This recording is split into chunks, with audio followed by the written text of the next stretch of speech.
நீங்க கண்ட கருமாந்திரத்தை அப்ரூவல் கொடுப்பீங்க. அந்த உணவு பாதுகாப்பு துறை தான் அப்ரூவல் கொடுக்குது. அந்த குளிர்பானம், இந்த குளிர்பானம், அது நொசுக்கு அப்படி இப்படின்னு சொல்லிட்டு உடம்புக்கு கெடுதல் விளைவிக்கக்கூடிய அனைத்து பொருட்களையும் நீங்க என்ன பண்றீங்க?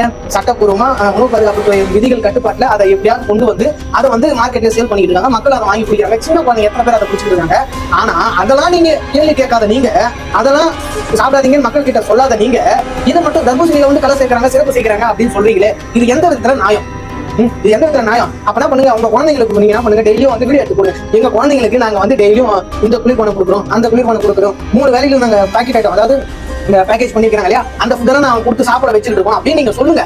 சொன்னதுக்கு அப்புறம் நாங்க அதை வாங்கி சாப்பிடுறோம். அதுக்கப்புறம் நாங்க இதை சாப்பிடறத நிறுத்துறோம். அப்படி யோசிப்போம், நிறுத்தலாம் மாட்டோம். அதே மாதிரி நீங்க நிறைய செலிபிரிட்டி எல்லாம் பாத்தீங்கன்னா ஸ்வீட் ஐட்டம் தொட மாட்டாங்க. ஃபுல்லா ஃப்ரூட்ஸ், வெஜிடபிள்ஸ் இதெல்லாம் சாப்பிடுவாங்க. அது முக்கியமா இந்த பேக்கெட் ஐட்டமும் இந்த ஸ்வீட் ஐட்டம், அதாவது இந்த குளிர்பானம் எதுவுமே குடிக்க மாட்டாங்க. ஆனா விளம்பரத்துல நம்மளும் வந்து அதை குடி, சாப்பிடுங்க, அதை பண்ணுங்க, இதை பண்ணுங்கன்னு சொல்லுவானுங்க.